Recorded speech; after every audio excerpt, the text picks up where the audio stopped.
Hello students. बेटा पिछले lecture में हम लोगों ने पढ़ा था some basic concept of chemistry. इस चैप्टर में आपके पास में क्या क्या है, इस पूरे चैप्टर में क्या क्या कंटेंट हैं। हमने केमिस्ट्री की डेफिनेशन भी पढ़ ली थी।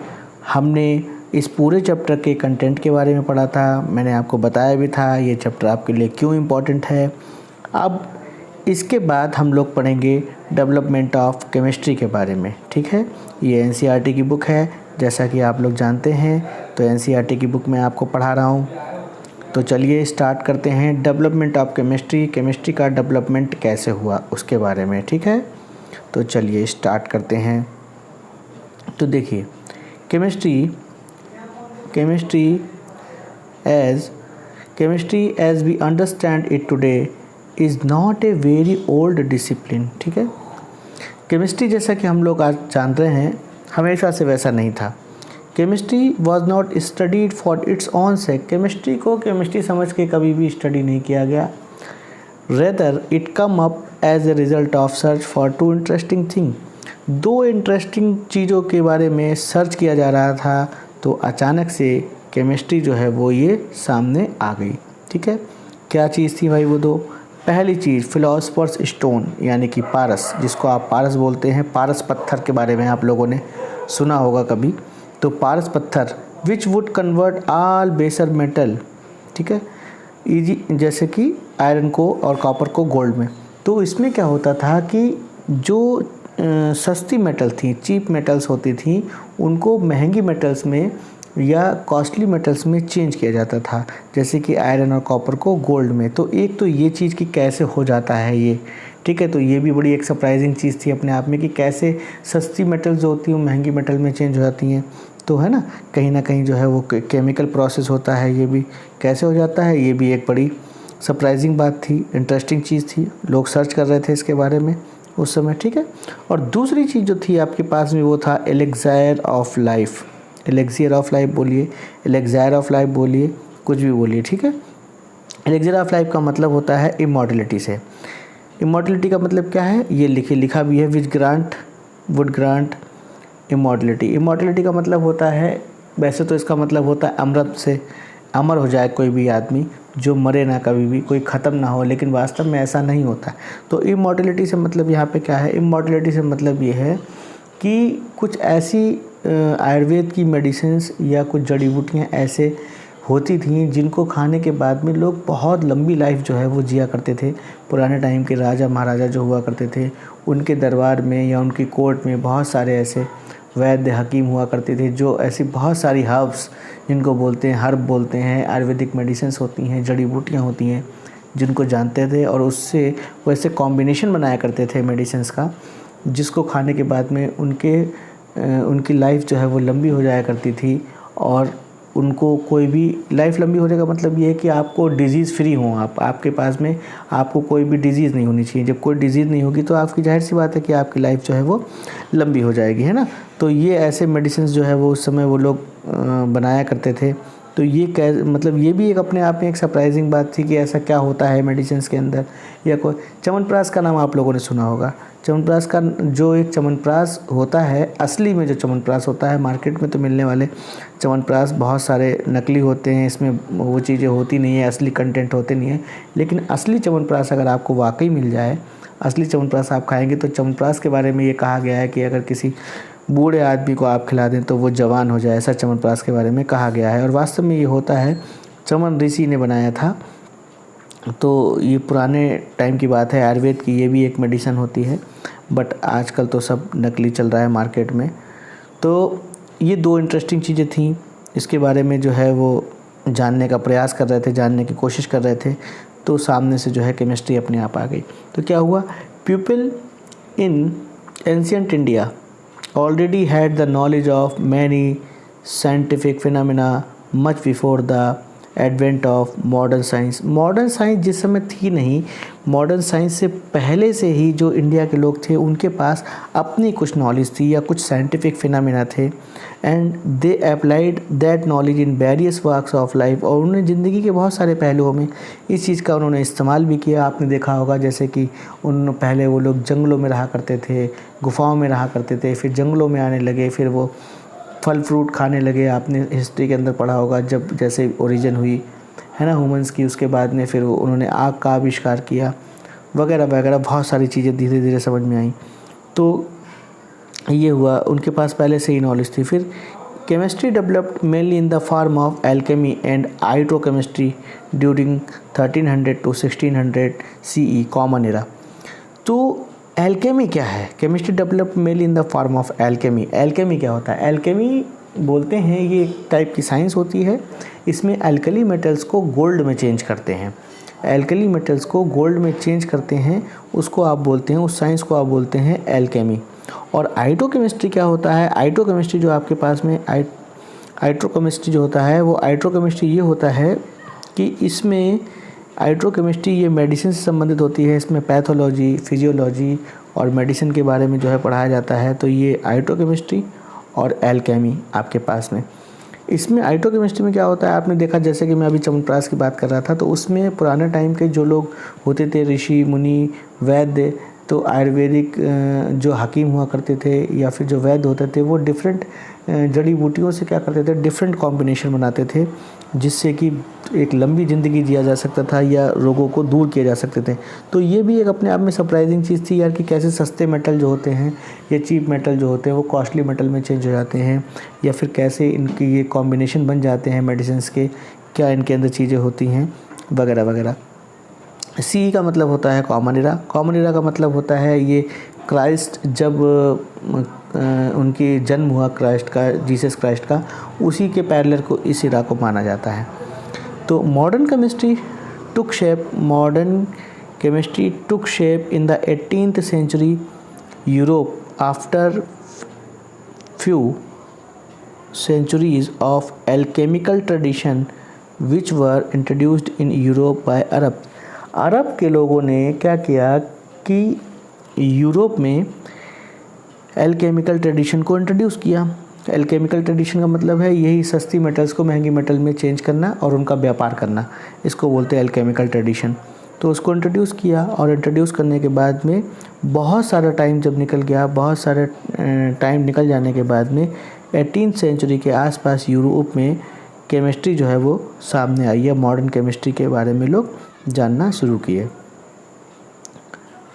अब क्या होता है भाई, अब देखिए, अब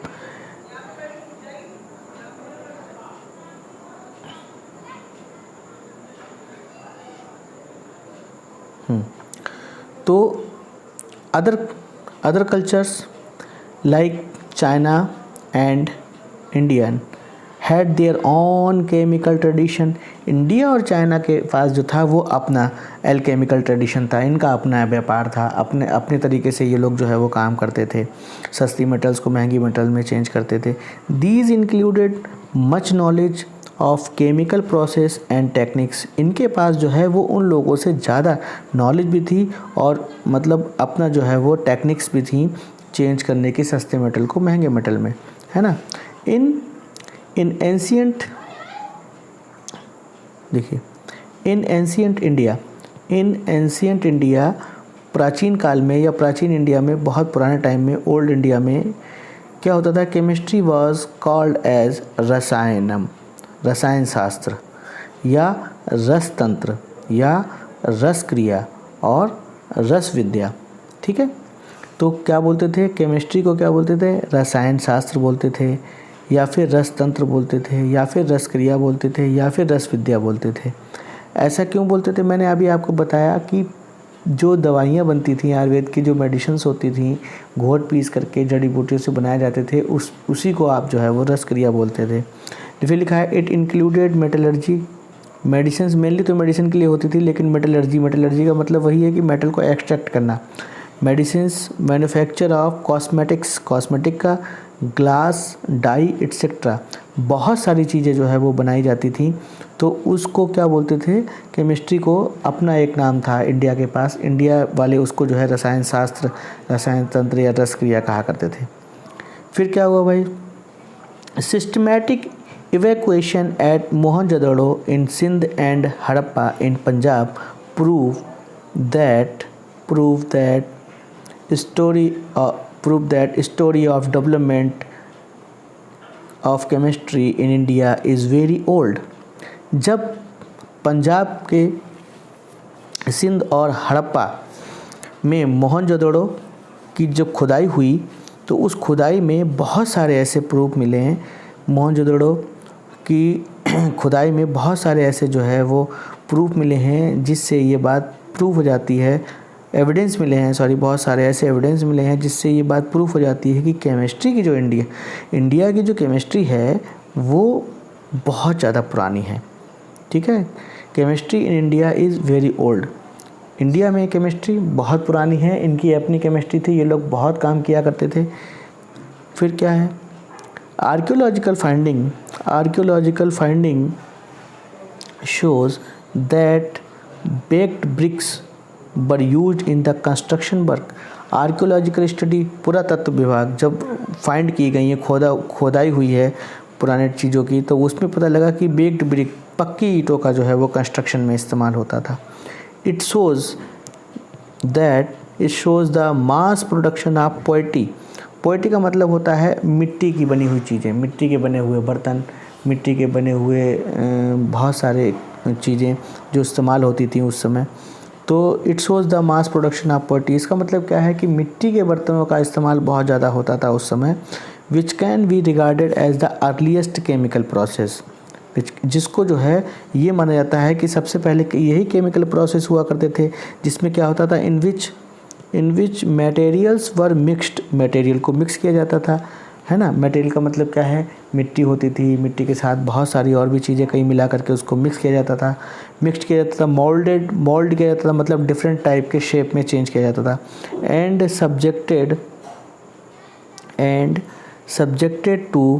सब्जेक्टेड टू हीट, और उसको फिर सेका जाता था।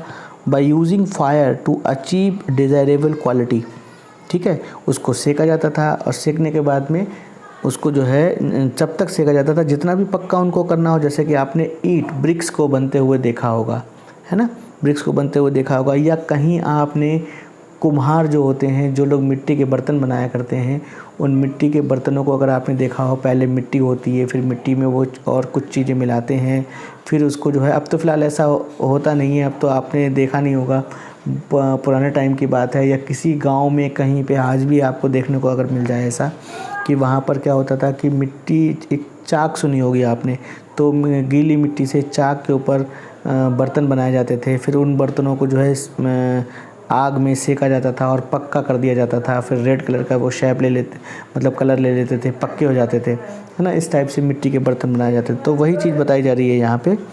Remains of glazed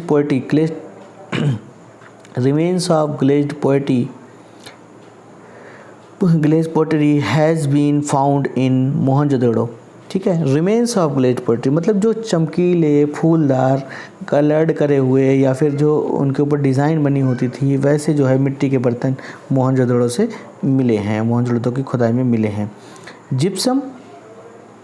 gypsum cement has been used in the construction work, gypsum का भी इस्तेमाल होता था। जिप्सम क्या होता है, जिप्सम वही होता है जिससे प्लास्टर ऑफ पेरिस बनाया जाता है, और ये भी एक टाइप का सीमेंट होता है, प्लास्टर ऑफ पेरिस यानी कि पीओपी, जिसको आप लोग जानते होंगे। जब आपकी बोन्स ब्रेक हो जाती हैं तो उसके वो प्लास्टर जो लगाया जाता है वो प्लास्टर ऑफ पेरिस ही होता है, और ये जिप्सम से बनाया जाता है। आगे जाके आप पढ़ेंगे इसके बारे में। तो इसमें क्या क्या होता है भाई, इट कंटेन लाइम, ठीक है, चूना, सैंड यानी कि रेता, बालू, and traces of CaCO3 calcium carbonate, ठीक है। तो ये इतनी सारी चीज़ें जो है वो इसमें मिली होती हैं। हड़प्पन्स यानी कि हड़प्पा के लोग, जो हड़प्पा के जो कल्चर के लोग थे वो, उनको बोलते हैं हड़प्पन्स, ठीक है, Harappans. Made fence A short of glass which was used in ornament. तो फेंस का मतलब क्या है यहाँ पे, फेंस का मतलब होता है फूल पत्ती वाले जो ग्लास होते थे, उनको उन लोगों ने, हड़प्पा की संस्कृति के लोगों ने बनाया, ठीक है, वो ये बनाया करते थे। They melted and forced a variety of object from metals. उन्होंने बहुत सारे मेटल से बहुत टाइप की वैरायटी की चीज़ें बनाई, सच एज लेड बनाया, सिल्वर, गोल्ड एंड कॉपर, ठीक है। They improved the hardness of copper for making artefacts, ठीक है, artefacts by using tin and arsenic. और टिन और आर्सेनिक को मिला करके, टिन और आर्सेनिक को मिला करके इन्होंने क्या किया, हार्डनेस जो है वो कॉपर की बढ़ा दी और उससे और भी डिफरेंट टाइप की चीज़ें जो है वो बनाई। A number of glass object were found in Maski in south India and Hastinapur and Takshashila in north India. A number of glass object, बहुत सारी कांच की चीज़ें जो है were found in Maski in south India, south India के मस्की में, और कहाँ, and Hastinapur and Takshashila in north India, और नॉर्थ इंडिया के हस्तिनापुर और तक्षशिला में मिली। ठीक है, ये डेट भी यहाँ पे दी हुई है। Glass and glazed ware coloured by addition of colouring agent like metal oxide. Metal oxide को मिला करके ग्लास को कैसा किया गया, कलर्ड किया गया, है ना। Glass and glazed ware coloured by adding colouring substance like metal oxide. Metal oxide को मिला करके जो है वो इनको कलर दिया गया। Copper metallurgy in India dated back to the beginning of chalcolithic culture in the subcontinents. कुछ जो छोटे छोटे राज थे, जब कॉपर की मेटलर्जी यानी कि कॉपर जब सामने आया, कॉपर का एक्सट्रैक्शन किया गया, कॉपर को फाइंड आउट किया गया, तो क्या हुआ कि चैल्कोलिथिक कल्चर का मतलब होता है कॉपर का एज। कॉपर का एज का मतलब होता है, आपने सुना होगा पुराने टाइम में कॉपर के सिक्के चलते थे, है ना। कॉपर के जो है तांबे के सिक्के चला जाते थे, तांबे के बर्तन होते थे, तांबे की बहुत सारी चीज़ें होती थी। तो वो एक तरीके से एक कॉपर का एज ही उस समय जो है चल गया था, और उसमें जो है सारी चीज़ें कॉपर की ही हुआ करती थी। तो वही उसी के बारे में बात करी जा रही है कि छोटे छोटे जो राज्य हुआ करते थे उनके अंदर जो कॉपर का युग ही आ गया था, कॉपर की एज ही आ गई थी एक तरीके से। There are much archaeological evidences to support the view that technologies for extraction of copper and iron were developed indigenously. अब क्या हुआ, there are much archaeological evidences, बहुत सारे ऐसे आर्कियोलॉजिकल एविडेंसेस हैं जो ये इस बात को सपोर्ट करते हैं कि कॉपर और आयरन के एक्सट्रैक्शन के लिए जो टेक्निक्स थी, बहुत सारी टेक्निक्स जो हैं वो अपनी अपनी टेक्निक्स, इंडिजिनसली का मतलब होता है कि अपनी अपनी टेक्निक्स जो है लोगों के पास, हर देश के पास में अपनी अपनी टेक्निक्स हुआ करती थी। अपनी अपनी टेक्निक्स जो स्वदेशी टेक्निक्स जो है वो लोग इस्तेमाल किया करते थे। अब बात क्या आ गई, अकॉर्डिंग टू ऋग्वेदा, जैसे कि 4 वेद होते हैं, आप लोगों ने पढ़ा होगा, उसी में से एक वेद होता है Rigveda. According to Rigveda, tanning of leather को कलर करना एंड डाइंग ऑफ कॉटन को भी कलर करना were practised during 1400 BCE before common era. ठीक है, तो ये बात सामने आई कि 1000 साल और या फिर 400 साल BC से पहले जो है वो टैनिंग लेदर की हुआ करती थी और कॉटन की डाइंग हुआ करती थी, यानी कि कॉटन को कलर किया जाता था, लेदर को भी कलर किया जाता था। The golden gloss of black polished ware of northern India could not be replicated and is still a chemical mystery। Golden gloss का मतलब ये होता है कि जो बर्तनों पे काले रंग की चमकदार जो पुताई की जाती थी, वो पॉलिश्ड की जाती थी, जो पुताई की जाती थी वेयर ऑफ नॉर्दर्न इंडिया में, कुड नॉट बी रेप्लिकेटेड, वो आज तक ख़राब नहीं हुई है, and is still a chemical mystery, आज तक ख़राब नहीं हुई है। खुदाई में जब मिलते हैं तो बिल्कुल वैसे ही मिलते हैं जैसे कि उस टाइम हुआ करते थे। और ये बहुत बड़ी अपने आप में एक मिस्ट्री है कि पता नहीं ये क्या केमिकल है इसके ऊपर, कि किस चीज़ से इसको जो है वो पोता जाता था या किस चीज़ से सफाई की जाती थी, इसीलिए उसको बोलते हैं golden gloss of black polished ware of northern India. ठीक है, नॉर्दर्न इंडिया के गोल्डन ग्लोस जो हैं, जो काले रंग की बर्तनों पे पुताई की जाती थी, चमकदार काले रंग की जो पुताई की जाती थी, वो आज भी वैसे की वैसे ही है। और ये अपने आप में एक मिस्ट्री है कि कैसे केमिकल ये हुआ करते थे जो आज तक ख़राब नहीं हुए हैं। तो गोल्डन ग्लोस जो है वो अपने आप में एक मिस्ट्री बनी हुई है जो आज तक कभी ख़राब नहीं हुए, उनके ऊपर जो काली चमकदार पॉलिश थी वो आज भी एज इट इज़ है।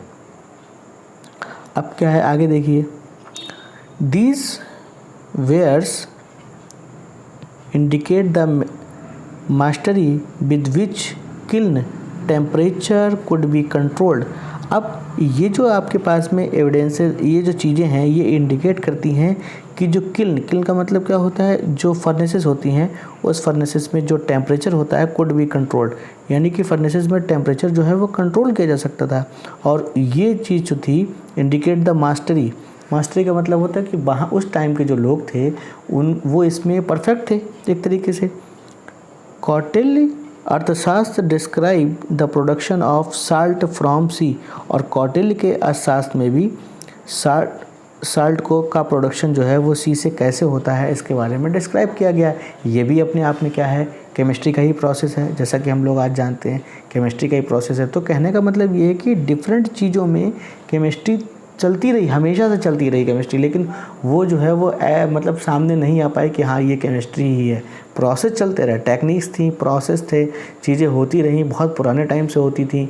सस्ते मेटल को महंगे मेटल से बदला जाता था, मेडिसिन से बनाई जाती थी, दवाइयाँ बनाई जाती थी, और भी चीज़ें होती थी, मिट्टी के बर्तन बनाए जाते थे, उनके ऊपर फूल पत्तियाँ बनाई जाती थी, और भी बहुत सारी चीज़ें होती थी। ऐसे मतलब पॉलिश की जाती थी बर्तनों पे जो कभी ख़राब नहीं होते थे।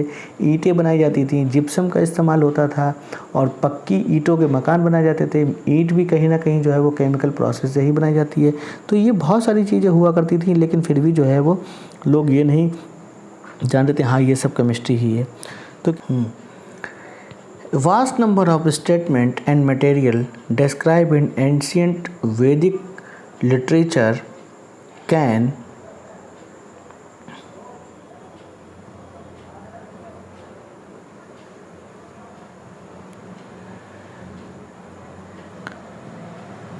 be shown to agree with modern scientific finding। तो हमारे वेद में, कहने का मतलब क्या है, कहने का मतलब ये है कि हमारे वेदों में जो चीज़ बताई गई थी और मॉडर्न साइंस में जो फाइंडिंग्स हुई वो कहीं ना कहीं आपस में बहुत मेल खाती हैं। Copper utensils, iron, gold, silver ornaments and terracotta disc and painted grey pottery have been found in many archaeological sites in north India. North India में जो आर्कियोलॉजिकल फाइंडिंग हुई उसमें बहुत सारी, जैसे कॉपर के अटेंसिल्स मिले, आयरन, गोल्ड, सिल्वर के इनके जो है वो ऑर्नामेंट्स मिले, एंड टेराकोटा डिस्क, टेराकोट तैये को बोलते हैं आप लोग जो खेलते हैं बच्चे, एंड पेंटेड ग्रे पॉटरी, और पेंटेड पॉटरी मिली जो मिट्टी के बर्तन होते थे उनके ऊपर पेंटिंग की होती थी। Have been found in many archaeological sites. तो नॉर्थ इंडिया की आर्कियोलॉजिकल साइट्स, बहुत सारी साइट्स पे, बहुत सारी जगहों पे जो है ये इस टाइप की चीज़ें जो है वो मिली, इस टाइप के चीज़ें जो है वो मिली। फिर क्या है भाई, सुश्रुत संहिता एक्सप्लेन, ये आयुर्वेद में मतलब जो हमारे वेद होते हैं, वेदों के अंदर ये आयुर्वेद के ग्रंथ हैं जिसको सुश्रुत संहिता बोलते हैं। अभी एक नाम और सुनेंगे आप, वो भी उसके बारे में बताऊंगा। हाँ, Sushruta Samhita explain the importance of alkalis. Sushruta Samhita में भी क्या बताया गया है, जो अल्कली मेटल होते हैं उनकी इम्पोर्टेंस के बारे में बताया गया है। देखिए दूसरा नाम आ गया चरक संहिता, ये भी जो है वो आयुर्वेद की ग्रंथ है। Charaka Samhita mentioned ancient Indian who knew how to prepare sulfuric acid, nitric acid and oxide of copper, tin and zinc, the sulfate of copper, zinc and iron and the carbonates of lead and iron। Sushruta Samhita और चरक संहिता में भी ये बताया गया, चरक संहिता में ये सुश्रुत संहिता में तो अल्कली मेटल्स के बारे में बताया गया, चरक संहिता में भी ये बताया गया कि इंडियन जो थे, पुराने इंडियन जो थे वो जानते थे कि सल्फ्यूरिक एसिड, नाइट्रिक एसिड और कॉपर के ऑक्साइड, टिन, जिंक, इनके ऑक्साइड कैसे बनाने हैं, और जिंक के, आयरन के, कार्बोनेट, लेड, आयरन, ये सारी चीज़ें जो है वो सल्फेट, इन सारी चीज़ों के बारे में वो लोग जानते थे और इनकी कॉम्बिनेशन भी बनाया करते थे। फिर आगे रस उपनिषद, देखिए रसोपनिषद डिस्क्राइब, ये भी आयुर्वेद का एक ग्रंथ है, the preparation of gun powder mixture. Gun powder जो होता है वो एक बहुत ही एक्सप्लोजिव होता है, जिसको जो है बुलेट्स वगैरह में या गन में इस्तेमाल किया जाता है, ठीक है। Tamil text also describe the preparation of fire works using sulphur, charcoal, salt Peter, ठीक है। पोटेशियम नाइट्रेट को साल्ट पीटर बोलते हैं आप, मरकरी एंड कैम्फर। तो क्या हुआ, रस उपनिषद ने गन पाउडर की प्रिपरेशन या उसके मिक्सचर के बारे में बताया। तमिल में भी ऐसा जो है वो डिस्क्रिप्शन मिलता है कि फायरवर्क्स, प्रिपरेशन ऑफ फायरवर्क, जो फायरवर्क होते हैं, विस्फोटक चीज़ें होती हैं, उनको कैसे बनाते हैं, सल्फ़र से, चारकोल से, साल्ट पीटर से, है ना। तो मरकरी और कैम्फर से कैसे बनाया जाता है, इनके बारे में डिस्क्रिप्शन मिलता है। Nagarjuna was great Indian scientist. He was a reputed chemist. बहुत ही ग्रेट, महान जो है वो इंडियन साइंटिस्ट थे और रेपूटेड केमिस्ट भी थे। An alchemist and a metallurgist.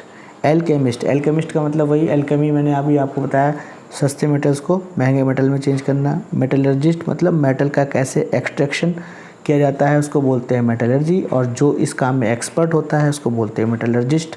Chemist का मतलब होता है a man which is expert in chemistry. तो ये सारी चीज़ें जो है वो उनको आया करती थी। हिज वर्क रस रत्न, हिज वर्क, और उन्होंने अपनी जो एक बुक है उसका नाम है Rasa Ratnakar, deals with this the formulation of mercury compounds. और उनकी बुक जो रस रत्नकार है उसमें जो है वो मरकरी के कंपाउंड्स के बारे में लिखा गया है। He has also discussed method for the extraction of metals like gold, silver, tin and copper. और उन्होंने इसके बारे में बताया, मेथड्स के बारे में बताया कि सिल्वर, टिन, कॉपर, गोल्ड और मेटल्स को कैसे एक्सट्रैक्ट करते हैं उनके ओर से, ठीक है। अ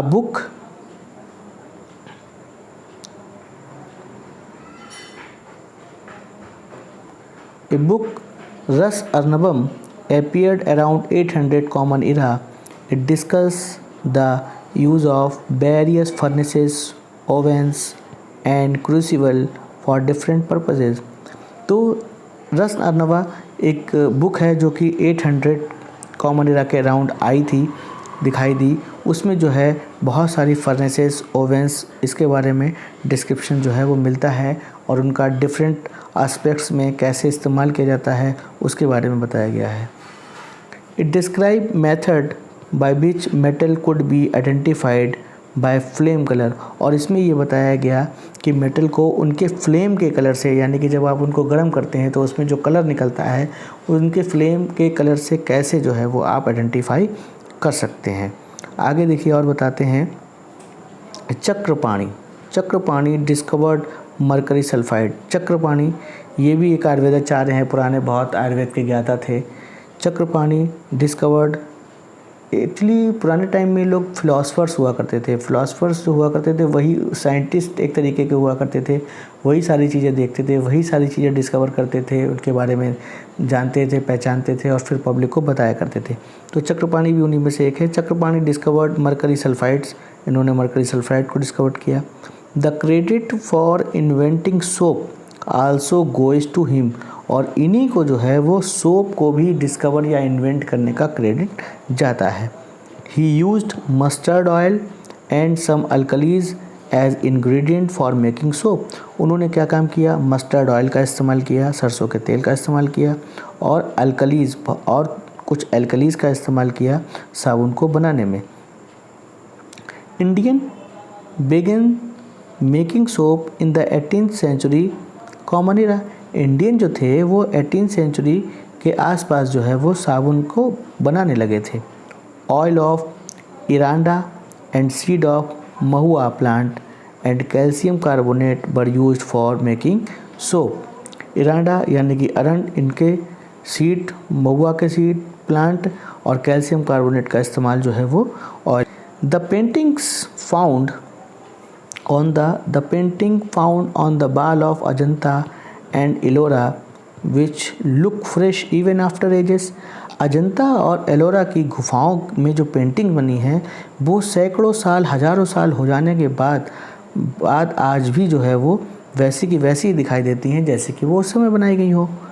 testify to a high level of science achieved in ancient India, जो इस बात को प्रूव करती हैं कि इंडियन के पास में, पुरानी इंडिया में ज़रूर कुछ ऐसी चीज़ें थी जिससे जो चित्रकारी उस समय की गई है, जो पेंटिंग्स उस समय बनाई हैं, वो आज भी एज इट इज़ है। आज ही वैसे की वैसी पेंटिंग्स हैं। तो क्या केमिकल है भाई, ये उसके बारे में रिसर्च हो रही है। Varahamihir's Brihat Samhita is a short of encyclopaedia, और ये जो बुक मैंने अभी आपको बताई है ये इंसाइक्लोपीडिया का शॉर्ट है। Which was composed in the 6th century common era, जिसको जो है 6th सेंचुरी में बनाया गया था या कंपोज किया गया था। It inform about the preparation of glutinous material to be applied on walls and roofs of houses and temples। Roof, मकानों की और मंदिरों की छत और दीवारों को बनाने में जो ग्लूटियंस मटेरियल इस्तेमाल होते हैं उनके बारे में इसमें इंफॉर्मेशन दी गई है। उस मटेरियल के बारे में इसमें इंफॉर्मेशन दी गई है। It was prepared entirely from extract of various plant, fruit, seeds and barks। तो इसमें जो मटेरियल इस्तेमाल होता है बनाने में वो क्या होता है, प्लांट के पार्ट हैं, फ्रूट्स हैं, सीड्स हैं और क्या है, उनकी बार्क है। Which were concentrated by boiling, जिसको गर्म करके कॉन्सनट्रेट किया जाता है, and then treated with various resin, और फिर जो है वो वेरियस रेजिन से उसको जो है वो ट्रीट किया जाता है। It will interesting to test such material scientifically and access them for use, और इनको जो है साइंटिफिकली टेस्ट करना और इनका इस्तेमाल करना बहुत ही इंटरेस्टिंग होगा आपके लिए। आगे देखते हैं। A number of classical text like Atharvaveda 1000 BCE mentioned some dye stuff. The material used were turmeric, madar, sunflower, orpiment, cochineal and lac। ये क्या बताता है, नंबर ऑफ क्लासिकल टेक्स्ट, बहुत सारे पुराने ऐसे शास्त्र हैं और वेद हैं जिनके अंदर जो है, जैसे कि अथर्ववेद है, इनके अंदर क्या है, डाई को बनाने के जो मटेरियल्स हैं उनके बारे में डिस्क्रिप्शन मिलता है। जैसे कि टर्मरिक है, मदार है, सनफ्लावर है ना, लाख है, इनसे जो है वो डाई बनाए जाते थे या डाई स्टफ बनाए जाते थे। Other substance having tanning property were kampilsika, patanga and jatuka. ये सारे मटेरियल जो है वो इनके अंदर टाइनिंग प्रॉपर्टी होती थी, कलरिंग प्रॉपर्टी होती थी, और इनको भी जो है वो इस्तेमाल किया जाता था। आगे क्या है, Varahamihir's Brihat Samhita gives reference to perfumes and cosmetics. ठीक है, कॉस्मेटिक और परफ्यूम के बारे में भी जो है वो बताया गया था इस पुरानी बुक में आपको, या पुराने जो शास्त्र हैं उनके उसमें। संहिता का मतलब होता है जो आयुर्वेद के जो ग्रंथ होते हैं पुराने, जो ऋषियों ने, मुनियों ने लिखे थे, उनको बोलते हैं संहिता। लिखा होता है संहिता लेकिन पढ़ते हैं Samhita. Recipes for hair dye were made from plants like indigo and mineral like iron powder, black iron और steel and acidic extract of sour rice gruel. तो जो बालों को डाई करने की रेसिपीज़ थी वो भी जो है वो इनमें मिलती है, और बताया गया था कि उनको जो है वो प्लांट से, जैसे कि इंडिगो है, और मिनरल जैसे कि आयरन है, आयरन पाउडर है, ब्लैक आयरन है, स्टील है, इनसे जो है वो मिला करके इनसे मिला करके डाई बनाई जाती थी, जो कोई हेयर कलर करने के काम आती थी या हेयर को कलर करने के काम आया करती थी। फिर क्या है, Gandha Yukti describe recipe for making scent, mouth perfumes, bath powders, incense and talcum powder. और जो गंध युक्ली थी उसमें भी डिस्क्रिप्शन मिलता है बहुत सारी रेसिपीज़ का, जो कि सेंट बनाने में, माउथ परफ्यूम्स बनाने में, बाथ पाउडर बनाने में और टैल्कम पाउडर बनाने में इस्तेमाल की जाती थी। ठीक है, या कर सकते हैं आप। Paper was known to India in the 17th century as account of China traveller I Tsing describe. तो चाइनीज़ नेम थोड़ा सा अजीब होते हैं एक्चुअली, हम लोगों के प्रोनाउंसिएशन जो है वो थोड़े अलग होते हैं, उन लोगों का प्रोनाउंसिएशन अलग होता है ना। तो ये जो भी नाम है, आप जो भी इसको पढ़ना चाहें, आई शिंग लिखा हुआ है फ़िलहाल तो। डिस्क्राइब, जब जो चाइनीज़ एक ट्रैवलर थे जिनका नाम यहाँ पे दिया हुआ है, जब उन्होंने ट्रैवल आए थे इंडिया, उन्होंने देखा, तब जो है वो इंडिया को 17th century के आसपास जब वो आए इंडिया में, तो उनको इंडिया को पेपर के बारे में या कागज़ के बारे में पता लगा। फिर evacuation at Takshashila indicate that ink was used in India from the 4th century। 4th century यानी कि 4वीं शताब्दी से में ही जो है वो इंडिया में इंक का इस्तेमाल होता था। और ऐसा जो है वो तक्षशिला में जब खुदाई हुई, तो खुदाई में जो अवशेष मिले वहाँ पे, या जो रिमेनेंट्स मिले, उनसे ऐसा पता किया गया कि इंडिया में 4th century से ही इंक का इस्तेमाल होता था। Colours of ink were made from chalk, red lead and minimum. तो जो इंक के कलर होते थे वो किससे बनते थे? चाक से बनते थे, रेड लेड से बनते थे एंड मिनिमम से बनते थे। इनसे जो है वो बनाए जाते थे। और क्या है भाई, देखिए, it seems that the process of fermentation was well known to Indians. और ऐसा लगता है या प्रतीत होता है, दिखाई देता है कि इंडिया वालों को फर्मेंटेशन के प्रोसेस के बारे में बहुत अच्छे तरीके से पता था, बहुत पुराने टाइम से ही। वेदास एंड कौटिल्य अर्थशास्त्र mentioned about many type of liquor. मदिरा, जिसके बारे में आप लोग जानते हैं कि पुराने समय में ही जो है देवता और जो दैत्य हुआ करते थे वो मदिरा का सेवन किया करते थे, है ना, मदिरा को इस्तेमाल किया करते थे। तो वेदों में और कौटिल्य के जो अर्थशास्त्र है उसमें भी बहुत सारे टाइप के जो है लिकर या मदिरा का इस्तेमाल जो है वो, मदिरा का जिक्र जो है वो मिलता है कि हाँ बना। और ये जैसा कि आप लोग जानते हैं कि जितनी भी टाइप की वाइन्स होती है वो सबको फर्मेंटेट करके बनाया जाता है या फर्मेंटेशन के प्रोसेस से बनाया जाता है। तो इसका मतलब क्या है? इसका मतलब ये कि फर्मेंटेशन की प्रोसेस भी वो लोग बहुत ही पुराने टाइम से इंडिया में जानी जाती थी, है ना। फर्मेंटेशन की प्रोसेस पता थी, तभी तो डिफरेंट टाइप की मदिरा बनाया करते थे या डिफरेंट टाइप की मदिरा बनती थी और इसका इस्तेमाल हुआ करता था, है ना। अगर फर्मेंटेशन का प्रोसेस नहीं जानते थे तो कैसे बनती थी ये सारी चीज़ें। तो मदिरा जो है वो बनाई जाती थी पुराने समय में ही और उसका इस्तेमाल हुआ करता था, जो कि फर्मेंटेशन क्या है ये भी आपके पास में केमिकल प्रोसेस है। आगे जा कर के आप डिटेल में पढ़ेंगे इसके बारे में, है ना। फिर क्या है भाई, Charaka Samhita also mentioned ingredient such as bark of plants, stem, flowers, leaves, boots, cereals, fruits and sugar cane for making आसब। अब देखिए ये आसब क्या है आपको बताते हैं। चरक संहिता, मैंने जैसा कि अभी आपको बताया, ये भी आयुर्वेद का एक ग्रंथ है। तो चरक संहिता में ये चीज़ मेंशन की गई है, क्या मेंशन की गई है कि जो प्लांट की बार्क्स होती हैं, फ्लावर्स होती हैं, लीव्स होती हैं, लकड़ी होती है, उनके जो ग्रेन्स होते हैं, फ्रूट्स होते हैं, उनसे जो है वो क्या बनाए जाते हैं? आसब बनाए जाते हैं। और आसब का प्रोसेस भी बिल्कुल वैसा ही होता है जैसे कि वाइन बनाने का प्रोसेस होता है।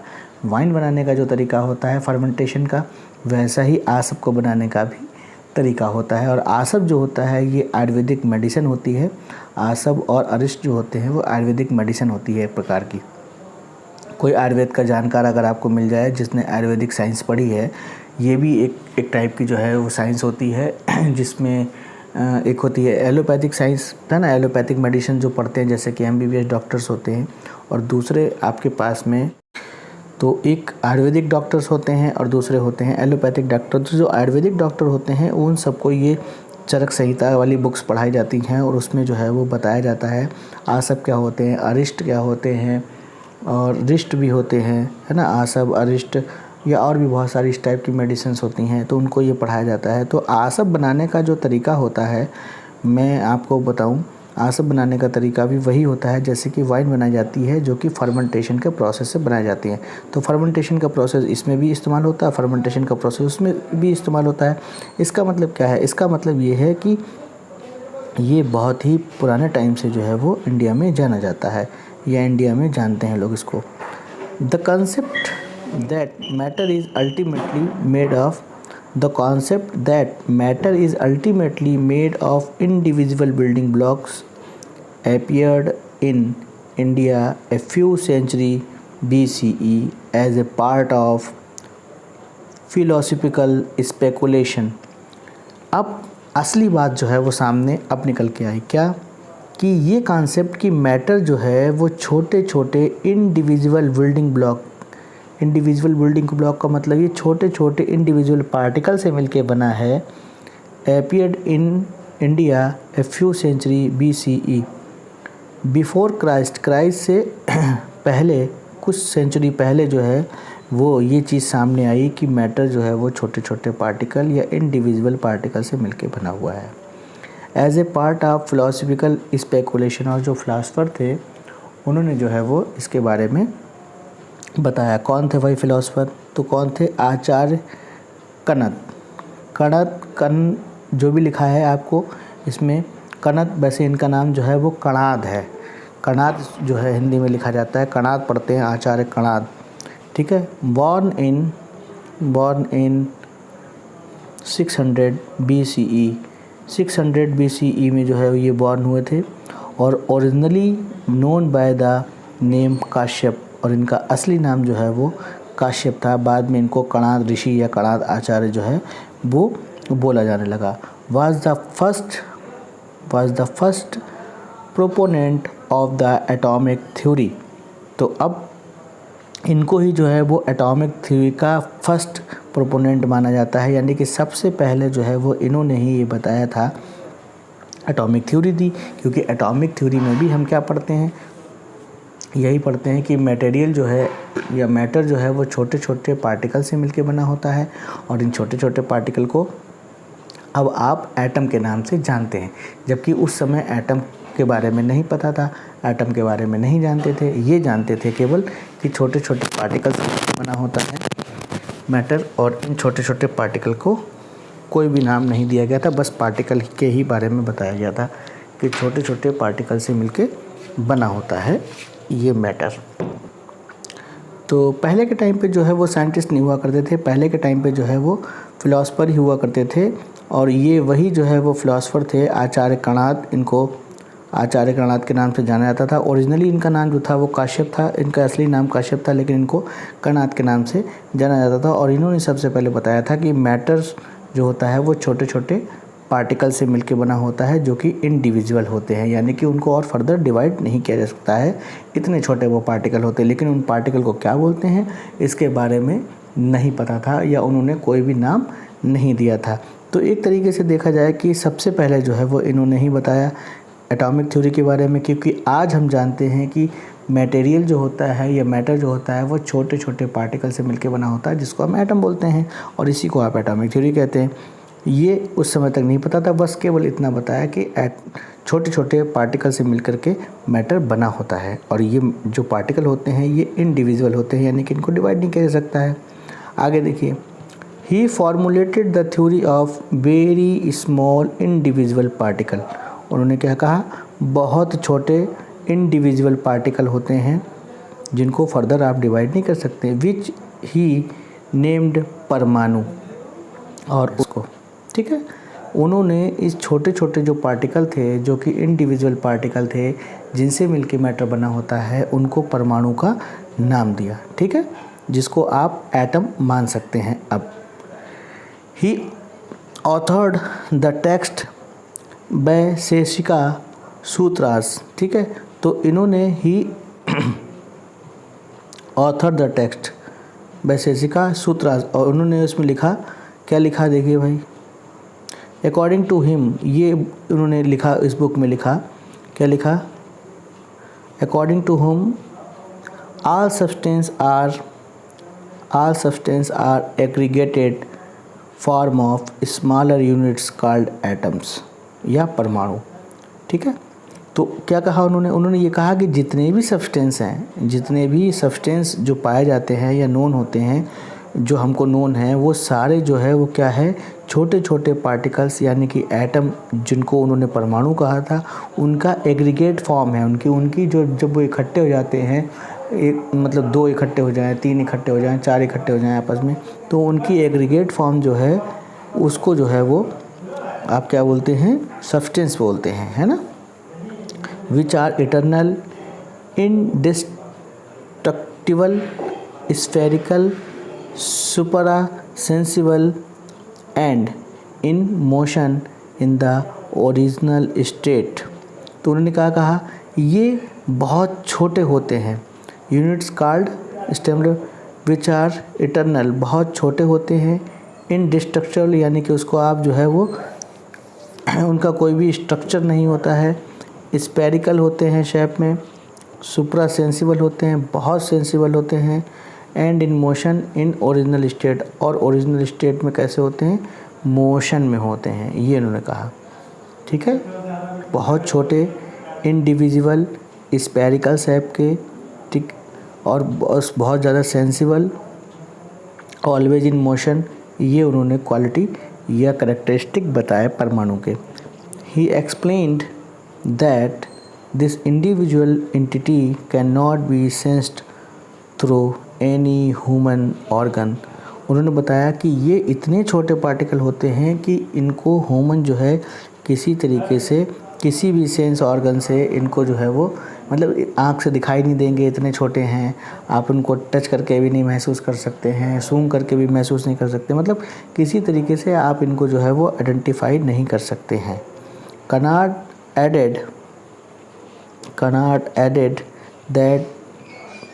added that there are varieties of atoms that are as different as the different classes of substance। बोले कि एटम जो है, जैसे कि डिफरेंट टाइप के सब्सटेंस हैं, ऐसे भी एटम जो होते हैं वो भी डिफरेंट टाइप के होते हैं, यानी कि जितने टाइप के सब्सटेंस हैं उतने टाइप के आपके पास में एटम्स हैं। ठीक है, यानी कि जैसे सब्सटेंस डिफरेंट होते हैं वैसे एटम भी डिफरेंट होते हैं। सब्सटेंस की बहुत सारी वैरायटी हैं तो एटम्स की भी बहुत सारी वैरायटी हैं, या फिर आप यूँ कह सकते हैं कि डिफरेंट वैरायटी के एटम आपस में मिलकर के डिफरेंट टाइप के सब्सटेंस बनाते हैं। ही सेड दीज परमाणु could form pair or triplets among other combination and unseen forces। ठीक है, पहले थोड़ी सी बात समझिए। देखिए, उन्होंने कहा कि ये आपस में मिलकर पेयर बना सकते हैं या फिर ट्रिपलेट बना सकते हैं, मतलब 2 आपस में मिलकर के पेयर बना सकते हैं, या फिर 3 आपस में मिलकर के जो है वो अलग कॉम्बिनेशन बना सकते हैं, है ना। और जो ये कॉम्बिनेशन बनाते हैं उनके बीच में क्या होता है? अनसीन फोर्सेस होते हैं, मतलब जो हमको दिखाई नहीं देते हैं वो फोर्सेस इनके बीच में काम करते हैं। ये अनसीन फोर्सेस जो है वो इनके बीच में काम करते हैं, जिससे कि वो जुड़े रहते हैं आपस में, है ना, जिससे वो आपस में जुड़े रहते हैं। अब देखिए आगे देखते हैं। इंटरेक्शन बिटवीन देम, वही चीज़ मैं जो अभी आपको बता रहा था कि इनके जब आपस में परमाणु जुड़ते हैं या एटम जुड़ते हैं तो उनके बीच में एक इंटरेक्शन काम करता है या अनसीन फोर्स काम करता है, जो हमको दिखाई नहीं देता लेकिन उनके बीच में फोर्स लगता है। His conceptualisation this theory around 2500 years before John Dalton. ठीक है, तो उनकी ये जो थ्योरी थी वो डाल्टन के आने से 2500 साल पहले थी। ठीक है, डाल्टन के आने से 2500 साल पहले उन्होंने ये थ्योरी दी थी। उसके बाद में क्या हुआ भाई?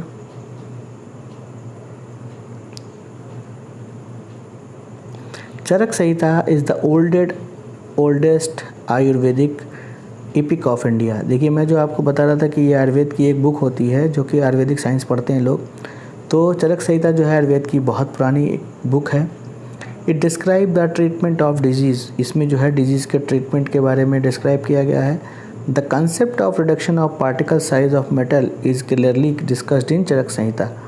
चरक संहिता में ये बताया गया है कि जो मेटल्स हैं उनके पार्टिकल के साइज़ को कैसे जो है वो रिड्यूस किया जाता है ताकि वो डिफरेंट टाइप की मेडिसिन में यूज़ हो पाए, ये बताया गया है। Extreme reduction of particle size is termed as nanotechnology. और बहुत छोटे पार्टिकल, मतलब पार्टिकल को बहुत छोटे साइज़ में जब चेंज करते हैं तो उसको जो है वो कहा जाता है नैनो टेक्नोलॉजी। नैनो का मतलब भी बहुत छोटा होता है, ठीक है, तो नैनो टेक्नोलॉजी उसको कहा जाता है। चरक संहिता डिस्क्राइब द यूज़ ऑफ भस्म of metals in the treatment of elements, ठीक है। तो चरक संहिता में क्या होता है, भस्म का इस्तेमाल होता है। मेटल जो होते हैं, मेटल की भस्म बनाई जाती है। भस्म से मतलब आप ऐसा समझ लीजिए कि यहाँ पर चूर्ण समझ लीजिए। चूर्ण का मतलब होता है चूरन, जो बहुत ही पतला, मतलब बारीक बिल्कुल पीस दे मेटल को तो भस्म बन जाएगी, ऐसा आप समझ सकते हैं। वैसे एक्चुअल में तो कुछ और होता है, उसका लंबा चौड़ा प्रोसेस है, ठीक है। तो आप इसको ये समझ सकते हैं कि भस्म जो है वो मेटल की यूज़ की जाती है चरक संहिता में मेडिसिन को बनाने में, जो आयुर्वेदिक मेडिसिन बनती हैं। In the treatment of elements nowadays it has been proved that भस्म have nano particle of metals, है ना। अब ये प्रूव हो गया है कि जो भस्म होती है उसमें मेटल्स के नैनो पार्टिकल्स हैं, यानी कि बहुत छोटे छोटे पार्टिकल्स होते हैं। आप खुद इस बात को महसूस कर सकते हैं कि अगर आप किसी भी कोई सॉलिड चीज़ है उसके आप उसका अगर चूरन बना दे तो कितने छोटे छोटे पार्टिकल हो जाएंगे उसके, है ना। After the decline of alchemy, after the decline of alchemy, iotochemistry reached a steady state, but it too declined due to introduction and precursors of western medicinal system in 20th century। अब क्या हुआ, alchemy जो थी धीरे धीरे decline हो गई। Alchemy यानी कि जो सस्ते मेटल्स को महंगे मेटल में चेंज करने की जो प्रोसेस हुआ करती थी, वो जो ट्रेडिशन चल रहा था उस समय, व्यापार हुआ करता था, वो भी धीरे धीरे डाउनफॉल पे था, अपने डाउनफॉल हो गया उसका भी। और आइट्रोकेमिस्ट्री जो मैंने आपको बताया कि डिफरेंट टाइप की चीज़ों को मिला करके कॉम्बिनेशन बनाया जाता था मेडिसिन में, जिसका इस्तेमाल होता था, वो भी धीरे धीरे जो है वो मतलब उसका भी डाउनफॉल होता गया और एक अपनी स्टेडी स्टेट पे आ गई, मतलब बहुत कम उसका यूज़ होने लगा। बट इट टू डिक्लाइंड, लेकिन और ज़्यादा जो है, ये तो सब डाउनफॉल पे थी धीरे धीरे, लेकिन जब 20th सेंचुरी में क्या हुआ कि वेस्टर्न मेडिसिन सिस्टम, यानी कि जो एलोपैथिक सिस्टम जिसको आप बोलते हैं, जो एलोपैथिक मेडिसिन, आप टैबलेट्स खाते हैं, आप कैप्सूल लेते हैं, इंजेक्शंस लेते हैं, है ना, डिफरेंट टाइप की जो अब मेडिसिन आप लोग लेते हैं या हम लोग लेते हैं सभी लोग, जो बहुत प्रचलित है मार्केट में, मेडिकल स्टोर पे मिलती है, वो सारी कैसी है, वो सब मॉडर्न मेडिसिन है। मतलब कहने का ये वेस्टर्न मेडिसिन है, एलोपैथिक मेडिसिन है, वो 20th सेंचुरी में इंडिया में आ गई थी। और जब इतना, जैसे आपको बोला जाए कि आप चूरन खा लो, है ना, तो चूरन खाना ज़्यादा डिफ़िकल्ट है, मेडिसिन पैरासीटामॉल की खाना, टैबलेट खाना ज़्यादा ईजी है, तो लोग वैसे भी इसी चीज़ों को पसंद करते हैं। तो उसके आगे जो है वो धीरे धीरे एल्केमी और जो ये आपके पास में आइटोकेमिस्ट्री का जो हाथ से घोट पीस करके जो दवाइयाँ बनाते थे, ये धीरे धीरे ख़त्म होती चली गई और एल्केमी भी धीरे धीरे ख़त्म हो गई 20th सेंचुरी में, जब मेडिसिन, मॉडर्न मेडिसिन या वेस्टर्न मेडिसिन आ गई। During this period of stagnation, pharmaceuticals industry based on Ayurveda continue to exist. तो इसमें अब क्या हुआ, अभी भी आप आयुर्वेदिक मेडिसिन बहुत सारी क्या कहते हैं जो है देखते होंगे, जिन्होंने अपने आप को थोड़ा सा डेवलप किया या अपने आप को मॉडिफाइड किया। जैसे आयुर्वेदिक मेडिसिन भी अब टैबलेट फॉर्म में आने लगी हैं, सिरप फॉर्म में आने लगी हैं, कैप्सूल फॉर्म में भी आ गई हैं बहुत सारी।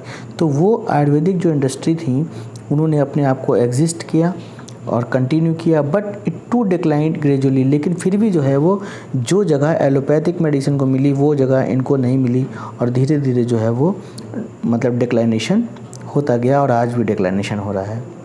It took about 100 to 150 year for Indian to learn and adopt new techniques.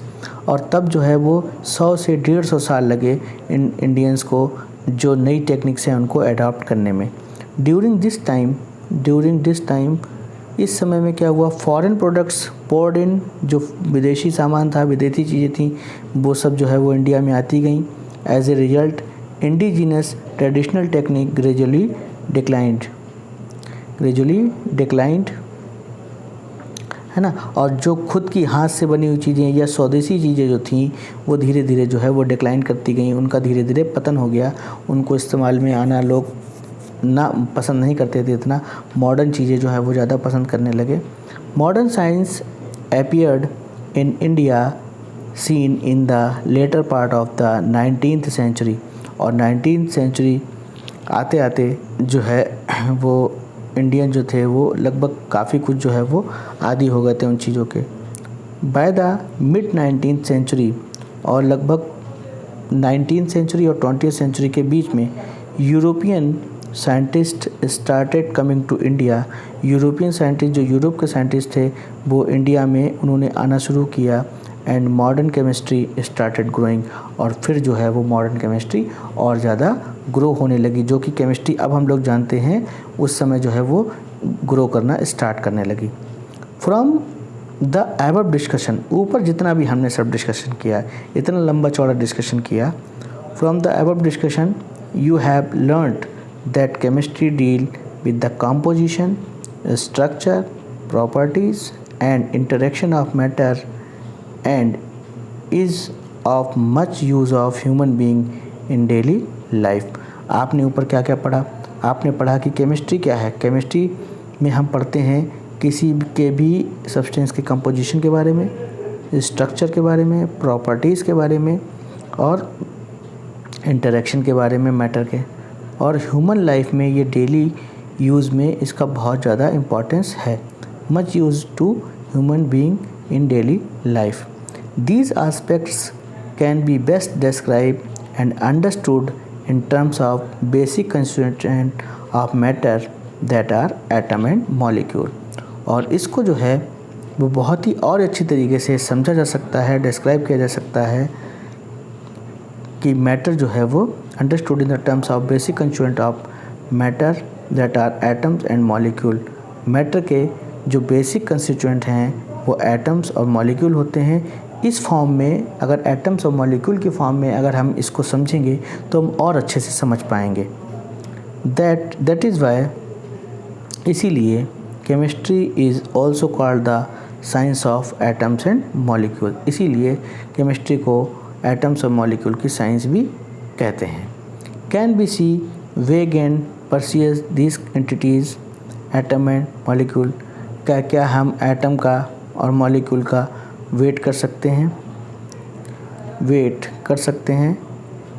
Is it possible to count the number of atoms and molecule in a given mass of matter and have a quantitative relationship between the mass and the number of these particle। बोल रहे हैं कि क्या हम matter में जो atom हैं उनको काउंट कर सकते हैं और उनके जो क्वांटिटी है उसके बीच में रिलेशनशिप मास से निकाल सकते हैं, है ना। क्योंकि एटम बहुत छोटा है, अभी आप आगे जा कर के पढ़ेंगे तो ये प्रैक्टिकली चीज़ें पॉसिबल नहीं होती हैं। We will get the answer of some of this question in this unit. इस यूनिट में हम जो है वो इन सब के बारे में जानेंगे या इसमें से कुछ क्वेश्चंस के आंसर हमको मिल जाएंगे। We will further describe how physical properties of matter can be quantitatively described using numerical value and with suitable units. और हम लोग जो है ये भी देखेंगे कि कैसे जो क्वांटिटेटिवली जो मैटर होता है physical, we will further describe how physical properties of matter can be described using numerical value. और फिजिकल प्रॉपर्टीज़ जो होती हैं उनको न्यूमेरिकल वैल्यू से हम लोग कैसे जो है वो डिस्क्राइब कर सकते हैं, ये भी हम आगे जा कर के पढ़ेंगे। तो ये बेटा आपके पास था डेवलपमेंट ऑफ केमिस्ट्री के बारे में कि कैसे जो है वो केमिस्ट्री का डेवलपमेंट आपके पास में हुआ, ये आप पढ़ रहे थे। काफ़ी लंबा था टॉपिक, ठीक है, तो काफ़ी लंबा टॉपिक था, लेकिन अब चूँकि आपकी बुक में दिया हुआ है तो इसलिए आपको पढ़ाना भी ज़रूरी था। तो ये है, अगला टॉपिक हमारे पास आएगा इम्पॉर्टेंस ऑफ केमिस्ट्री। इसको हम अगले लेक्चर में डिस्कस करेंगे। आज इतना ही रखते हैं, चलिए पढ़ते रहिए। Thank you, bye bye, take care.